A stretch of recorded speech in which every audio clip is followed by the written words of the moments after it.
Hola, ¿cómo están? Estoy repitiendo mucho el sombrero, tendrán que disculpármelo, pero me gusta bastante este sombrero. Y hoy con una camisa primaveral porque en el hemisferio sur estamos a punto de empezar la primavera. Y vamos a ir con una entrevista que para mí fue súper interesante y cuando lo conseguimos fue un orgullo enorme porque era la primera vez que iba a hablar uno de los personajes centrales de una de las historias más famosas de México y que aparte me dio un lujo muy grande en esta entrevista. Pero antes de escuchar la entrevista, de ver esta entrevista, quiero que escuchen este audio. Siendo el piloto de estado hipnótico a través de él mismo está transmitiendo este mensaje. Usted está haciendo distancia a través del piloto, ¿correcto? Es correcto. Él únicamente está hablando porque así se le ordena. Él está en su voz, él está hablando, pero no lo hace por su voluntad. Lo estamos utilizando a él como si utilizáramos un micrófono. Para muchos este audio es famoso, elegí un fragmentito muy corto solo para mostrar algo que podría llamar la atención, que obviamente si yo escucho ese audio fuera de contexto es básicamente un chiste, no está diciendo nada trascendental ni nada increíble, pero si les cuento que este audio se grabó el 21 de junio de 1976 en Acapulco, el estado de Guerrero, México, en el aeropuerto internacional, cuando un controlador aéreo empieza un contacto con un tránsito no identificado, se presenta y ocurre esto. Ocurre una de las conversaciones seguramente más extrañas de la aviación, donde el piloto le dice que no es el piloto, que es una antena que está hablando a través de otros seres y les deja un mensaje. Esta es la historia de Rafael Pacheco Pérez. Es una historia que yo investigué varias veces, que hablé con muchos investigadores, pero que nunca había llegado a testigos. De hecho, siempre quise contactarme con el protagonista, con Rafael Pacheco Pérez, pero hasta el día de hoy no he dado con él. Me han contado muchas cosas. Si alguien lo conoce, si alguien puede contactarme con él, para mí sería maravilloso. Sí hay fotos, hay periódicos, prensa, como ven esas pequeñas fotos que hay muchísimas más que prueban que esto realmente ocurrió. Pero para probar qué era lo que pasó, había que llegar a uno de los testigos. Y nosotros llegamos a Carlos de Crecchi, que fue justamente la persona que habló con Pacheco Pérez porque era el controlador aéreo ese día y a esa hora en el aeropuerto de Acapulco. Eh, Fue en el marco de una investigación muy grande que hicimos con, yo creo, los dos expertos más grandes que tiene México en ufología aeronáutica, que son Carlos Guzmán y Alfonso Salazar. Esta entrevista tuve el lujo, el honor de que Carlos Guzmán fuese quien la realizase. Yo estaba atrás de cámara, por ahí me van a escuchar un poco nervioso con alguna pregunta, igual intenté cortar todas las partes desprolijas y dejar una charla preciosa y realmente sorprendente entre los dos Carlos, entre Carlos Guzmán y Carlos de Crecchi. Para mí es un lujo presentarles esta entrevista completa porque nunca se vio completa y hay muchísimos elementos que yo les recomendaría que escuchen y presten atención. Es un caso raro, por supuesto. Faltan testigos, por supuesto. Pero escuchemos a uno de los testigos principales. Y si te gusta este video, compartilo, pone me gusta, hagamos que la comunidad crezca. Está cada vez más grande, tanto esta parte como el podcast. Yo estoy muy feliz de cómo está creciendo y esperemos seguir adelante. Por supuesto, no es que no estoy hablando de las momias, que es lo que sucedió esta semana. Pero si querés escuchar mi opinión, va a estar en el podcast. Muy breve, creo que falta todavía para una opinión más definitiva, pero yo empiezo a hablar de todo lo que ocurrió esta semana en mi podcast, que es La Huella OVNI. Y acá, esta sección, que es entrevistas para sentarse y escuchar, es lo que tenés. Entrevistas crudas, en donde vas a conocer cosas que creo y espero que nunca hayas escuchado. Seguila hasta el final porque el final es espectacular. Espero que la disfrutes y nos seguimos escuchando, escribiendo y pensando juntos cuál es la realidad atrás del fenómeno ovni. Señor Drkechi, pues muchísimas gracias por habernos permitido tener a cabo esta entrevista. Y como le había yo comentado, estoy tratando de armar el rompecabezas del caso de Pacheco Pérez, del aviador que tuvo ese incidente y que como estudiante apareció de repente en Acapulco. Y bueno, usted que fue el controlador en esa ocasión, ¿Nos pudiera decir sobre este caso, cómo fue que usted, cuando era controlador, tomó la llamada de auxilio de este muchacho? Pues estábamos, mi compañero Jorge Villagrán, recuerdo su nombre. Era el otro controlador que otro, estaba con usted. Correctísimo. Sí, Somos dos en turno y escuchamos, era un día 11 de la mañana, más o menos, un turno muy tranquilo, no había nada de tráfico, las condiciones eran excelentes, cielo azul, vaya, no había nubosidad, nada, todo bien. No fue una llamada de auxilio, déjeme hacer esa aclaración. Yo estaba trabajando en mi turno normal de trabajo en la torre de control de Acapulco. Eran aproximadamente ¿qué será? Las 11 de la mañana. Normalmente somos dos personas en el turno ahí en la torre de control. Estábamos sentados en un turno muy tranquilo, no había mayor tráfico, un cielo despejado, nubosidad no había, tráfico tampoco, y entra la llamada a la frecuencia de la torre de control, que era 118.5, lo recuerdo muy bien, y me dice: Torre de control Acapulco, somos el avión XB, ZOX, pero recuerdo que lo dijeron realmente con el nombre fonético, que son XB Zulu Oscar Extra, de los que ustedes les llaman Cessna 150. Ahí me llamó la atención, ustedes les llaman, pues si él como piloto también está involucrado en esto, como para decir ustedes le llaman, y me llama la atención de qué manera me habla, de qué manera me dice esto. Le digo, sí, adelante, deme su posición. Para hacerle la aclaración, Carlos, en esa época todavía en Acapulco no había radar. Hacíamos lo que se llama el control manual, que es cálculo y mediante velocidad, distancia y tiempo, y finalmente y prácticamente casi de inmediato me dice: y la voz que usted está escuchando es de seres extraterrestres. Mire, le voy a dar una explicación. El avión ZOX, el piloto está volando en un estado hipnótico. Nosotros estamos utilizando sus cuerdas vocales para hablar con usted. Él no se da cuenta. Él está hablando, más bien, él está siendo utilizado por nosotros para hablar nosotros con usted. Yo me quedé realmente muy asombrado cuando me dice todo esto. Y luego dígame cuál es la posición de ese avión. Me dice, está volando al sur de su aeropuerto, sobre el mar. El sur en Acapulco es el mar Franco. Y me dice, y me empieza a decir una serie de cosas, y le digo, ¿cuál es la posición de ustedes? Me dice, estamos volando estáticos, o más bien, estamos estáticos sobre su aeropuerto, a una altura de 85,000 pies más o menos, me dijo. Me llama la atención porque 85,000 pies no es una altitud que normalmente vuelan los aviones, ni comerciales, ni mucho menos aviones privados. ¿Para ese tipo el Cessna era demasiado? Sí, sí, por supuesto. Digo, el Cessna tiene un techo, lo que le llamamos un techo de vuelo, de no más de unos 15,000 pies. Pero supuestamente los que estaban a esa altitud eran estas personas, o quienes estaban hablando conmigo, en forma estática. Yo me acerco a la ventana de la torre, me paro de mi silla, me acerco a la ventana, y lo que hacen los controladores siempre es buscar con la cara y con la vista aquel que nos está hablando cuando ya está en la cercanía del aeropuerto. Y yo volteo para arriba y me dice, no nos busque porque no nos puede ver. Esto me llama mucho la atención porque el que estaba hablando conmigo me estaba viendo, vio mis movimientos donde yo me acerco al vidrio. Esto realmente me asombra porque pues alguien no me puede ver si yo estoy en la torre de control, pues es un lugar muy alto, y vio lo que yo hice.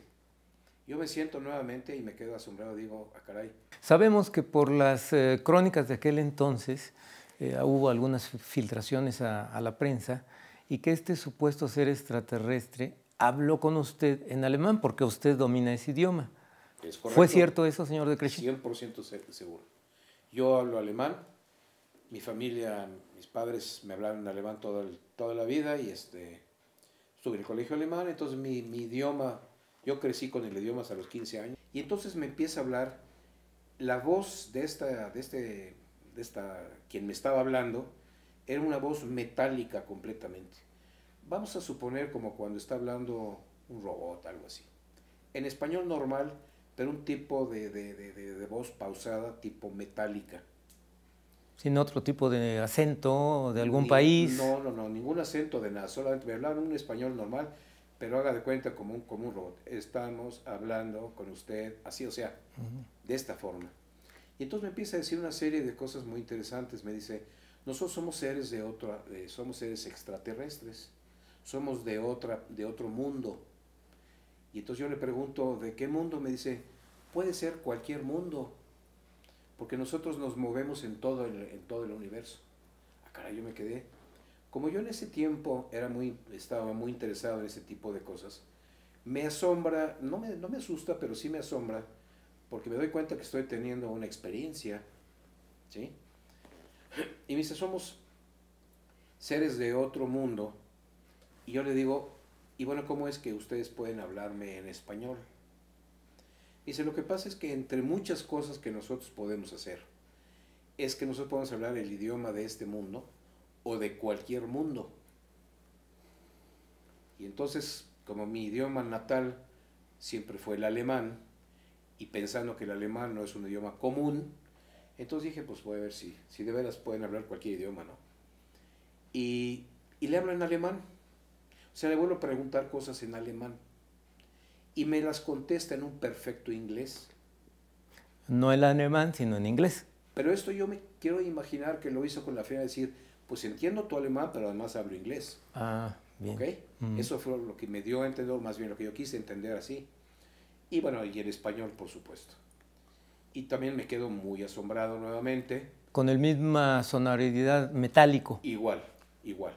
Para esto, en el momento en que me está empezando a hablar y decir que eran seres de otro mundo y que podían hablar idiomas y demás, cuando en la frecuencia me llama otro avión que estaba volando sobre la bahía de Acapulco, que está a la derecha del aeropuerto, unas 4 o 5 millas, y me habla por la frecuencia y me dice, Torre de Acapulco, el avión que le está usted hablando, el XB, Z o X, ¿qué es lo que está haciendo en Acapulco? Yo soy el director de la Escuela México, en México, y ese avión es nuestro, y queremos saber qué está pasando. Le digo, señor, pues si usted no lo sabe, yo menos. Simplemente se reportó conmigo y yo le estoy tratando de dar instrucciones, están hablando conmigo, no sé, deme instrucciones para aterrizar. Mi compañero lo hace aterrizar, sorprendidísimo este director, no recuerdo el nombre del director, sube a la torre de control y dice, oiga, déjeme decirle que el XB-Z o X es una Cessna 150, es un avión muy pequeño, su cantidad de combustible es limitadísima, su alcance es muy poco, y no es posible que este señor, creemos que saber quién es, porque lo andamos buscando, ya lo dábamos por emergencia de que se hubiera caído, lo buscan ya en México. Entonces me permite su teléfono, sí, como no, habla a su escuela. ¿El señor Vitar? Creo que era el señor Vitar, que es creo que el dueño de la escuela. El capitán Vitar. No era Vitar. Era el otro. Bueno. Así que no digamos el nombre si no sabemos, Okay. pero no, Vitar no es seguro. Bueno. Porque Vitar está en México. Bien. Y me dice, bueno, ese avión es nuestro, es de la escuela, y permítame su teléfono, habla por teléfono y dice, suspendan la búsqueda de búsqueda y salvamento, el avión ya apareció, no está accidentado, está misteriosamente volando al sur de Acapulco. Es muy coincidente, ¿no? Muy coincidente que haya aparecido también. Correcto. El director de la escuela correspondiente. Muy coincidente. Él no sabía que uno de sus aviones estaba volando en el área de Acapulco con un avión que no lo sabe hacer, no lo puede hacer, no tiene la autonomía de combustible para hacerlo, y supuestamente quien lo estaba volando tampoco tenía ni la experiencia para hacerlo. Bueno, total, ya no lo busquen, ya apareció. Para esto, en poco tiempo ya estaba el inspector de aeronáutica civil arriba conmigo en la torre, el propio comandante del aeropuerto, el dueño de la escuela, y en poco rato ya tenía yo ahí, no sé, 6, 7 gentes asombradísimos. Y me preguntaba, le digo, espérame tantito, déjeme hablar con este señor, porque yo como controlador tengo que darle instrucciones. y me dice, le digo, deme su posición. Me dice, Torre, no sé dónde estoy, ni sé realmente con quién estoy hablando. Le digo, está hablando con la torre de control de Acapulco. Entonces en ese momento ya no estaba hablando el extraterrestre, ¿o continuaba? Bueno, sí, es que me salté un poquito, sí, tiene razón. Realmente cuando la voz me empieza a decir cosas, yo le sigo preguntando que por qué me daban ese tipo de información, porque hablaban de que el mundo se iba a acabar y que iba a haber autodestrucción entre países y bueno, que iba a haber pues lo que sabemos que hay ahora, ¿no? Y yo le decía que por qué me daba ese tipo de información a mí y no pues a un presidente o no sé, algún secretario de defensa, no sé, ¿por qué a mí? Y me acuerdo que me dice, no podemos hacer comunicación con cualquier persona, con usted sí podemos hacerlo. No entendí por qué, o sea, qué tenía yo de diferente como para que este mensaje se lo dieran a otra persona. Bueno, me siguen diciendo que ellos tenían el poder del mimetismo, que podían modificar su estructura molecular y atómica para ser vistos o para no ser vistos, que podían hacer muchísimas cosas. Este mensaje duró aproximadamente, ¿qué le puedo decir? Unos 40 minutos. Y cuando estaba dándole ese mensaje que usted estaba hablando, ya tenía las personas que mencionó y estaban escuchando la conversación, sí. Pero el extraterrestre o el supuesto extraterrestre le continuaba hablando en inglés. No. Cuando me contestó en lo que yo le pregunté en alemán y me contestó en inglés, después todo fue en español nuevamente. Todo fue en español. Y entonces me decían que ellos se iban a intervenir para salvar a la humanidad cuando se llegara el momento, o sea, así se ponían ahí como de tipo salvadores, ¿no? De una situación difícil. Me están diciendo todo este tipo de cosas, sobre todo lo de que pueden ser vistos y no, lo de los idiomas en el mundo, lo de que pueden salvar al mundo en caso de una conflagración. Están diciendo un mensaje, digamos, hacia la humanidad, ¿sí?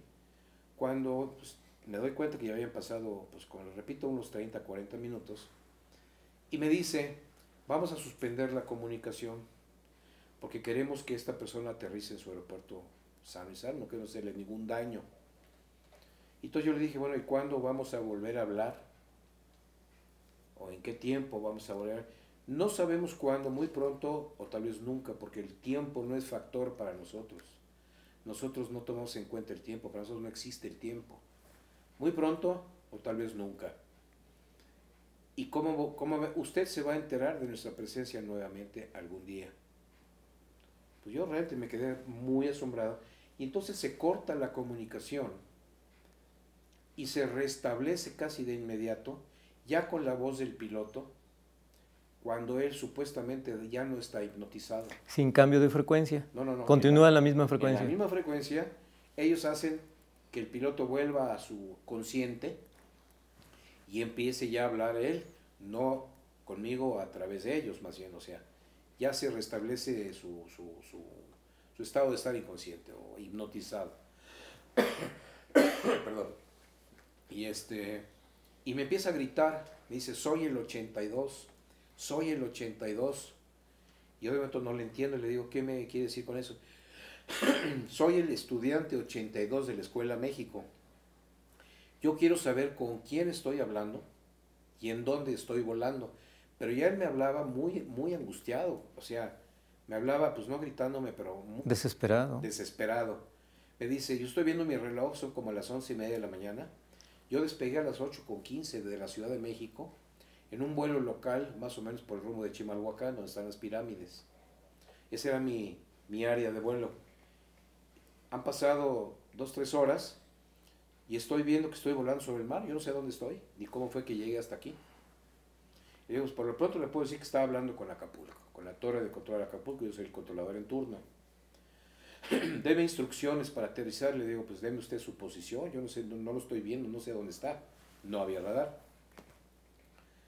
Me dice, no veo más que agua. Para donde yo volteé, no veo más que agua. ¿Qué hago?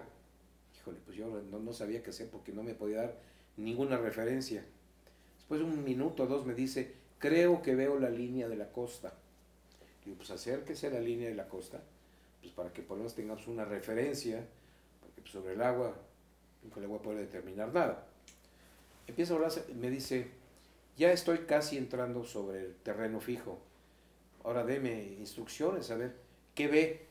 Me dice, pues parece que veo la ciudad una como bahía del lado izquierdo de mí. Le digo, pues entonces está usted muy cerca del aeropuerto. El aeropuerto está entre lo que es la bahía de Acapulco, Acapulco en sí, está el aeropuerto y atrás del aeropuerto hay una laguna. Ya vi la laguna. Y pues ahí me decía, y pues no veo, sí veo, hasta que me dice, ya vi su pista. Le digo, pues entonces le bloqueo el aeropuerto, nadie sale, nadie entra, para darle prácticamente un aterrizaje de emergencia a usted.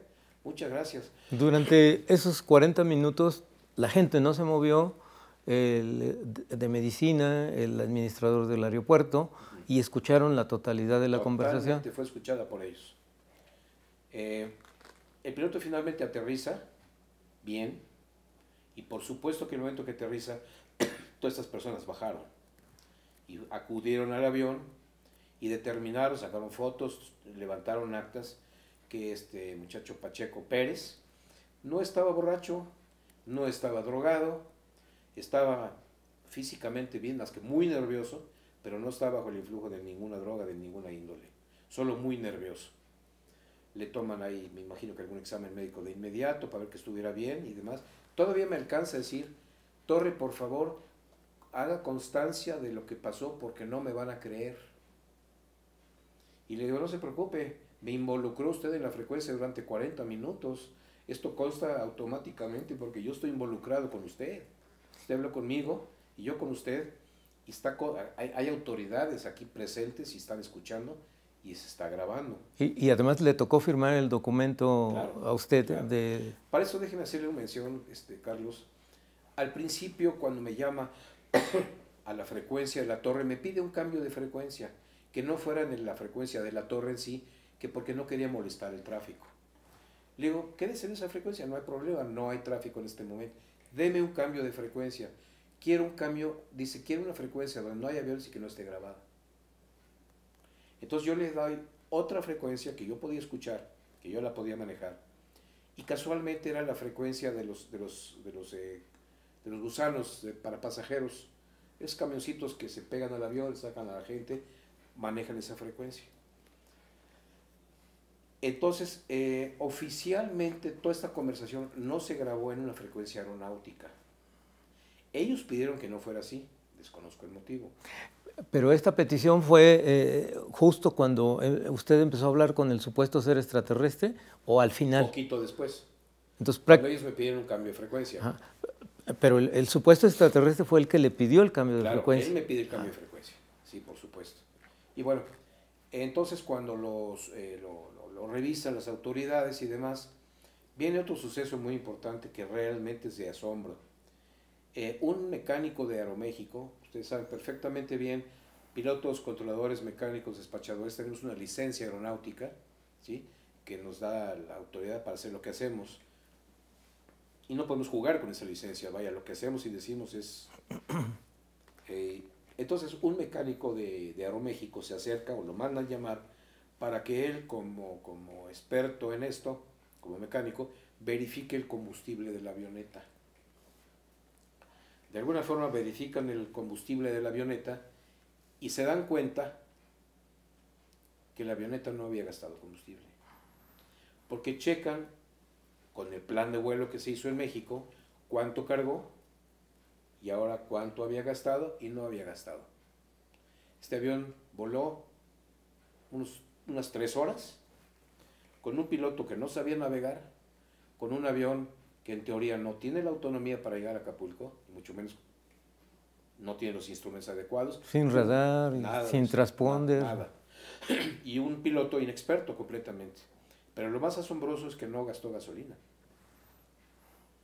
Cuando se le dice al piloto, todavía yo le pido a alguien que le diga o que le pregunte algo en inglés, dice, discúlpeme, pero yo no hablo media palabra en inglés.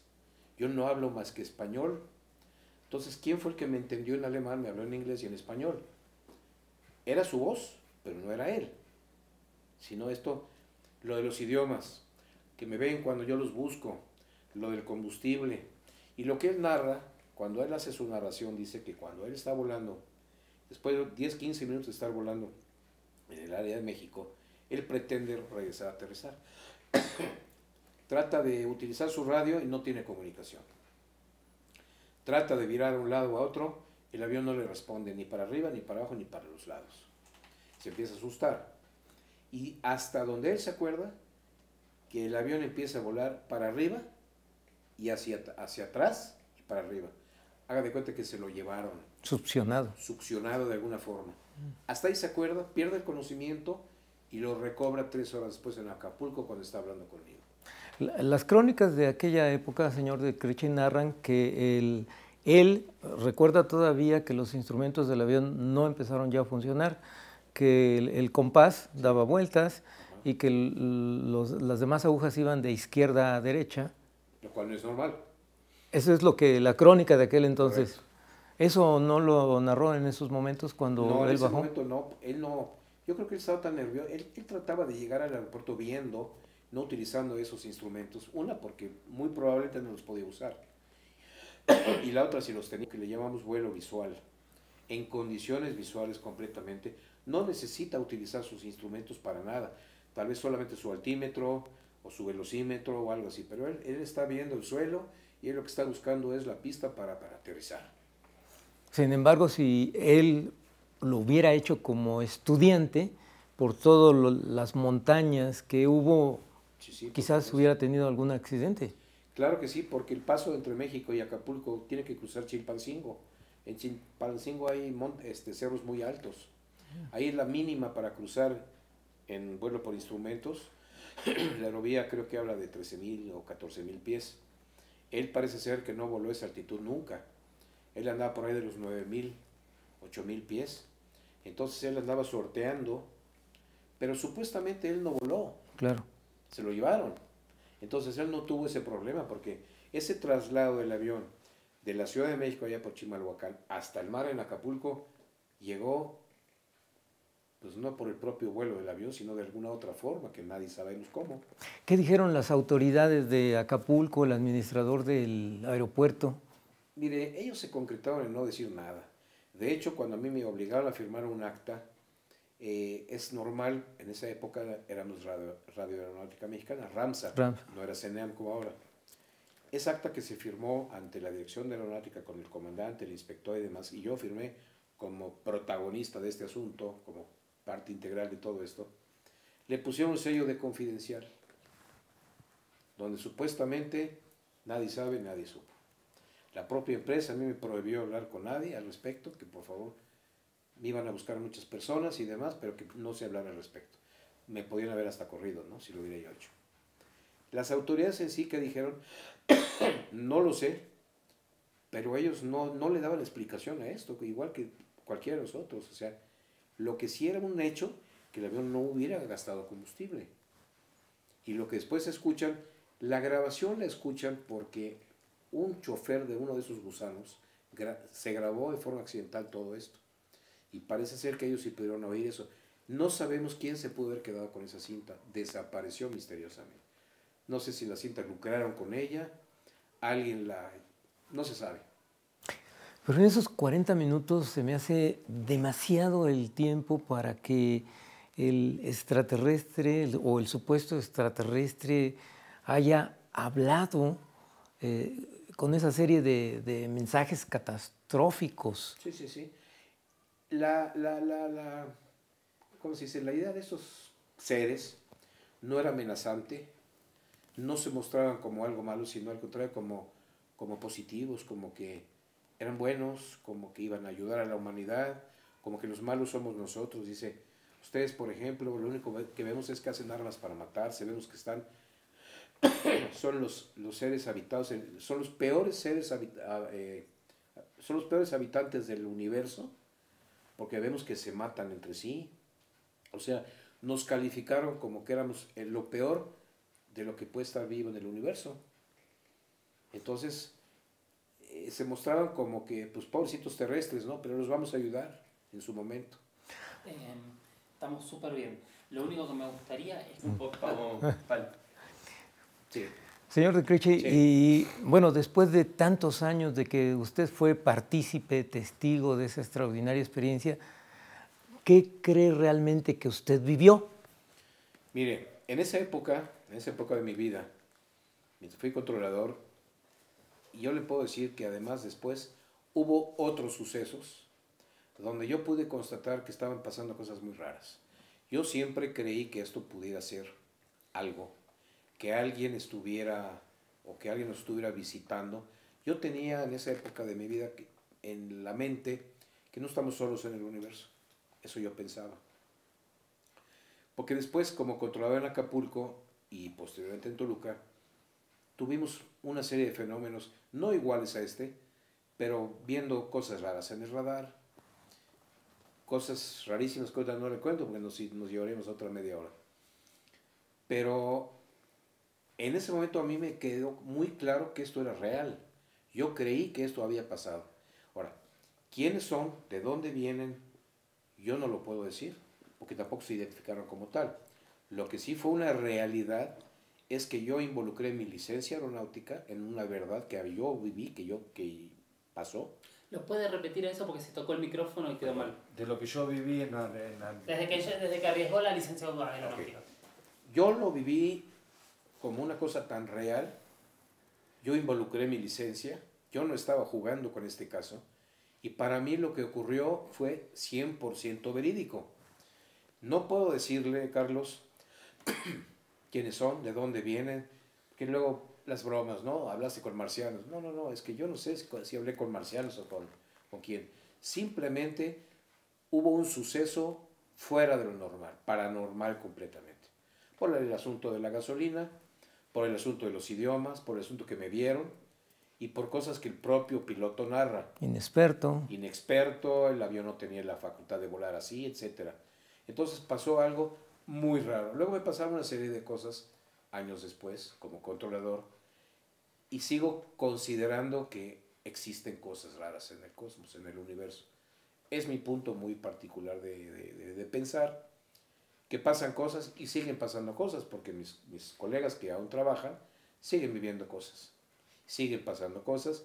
Tengo mucho contacto con los pilotos, son muy amigos míos, muchos de ellos, y han visto cosas impresionantes, tienen fotografías de cosas raras.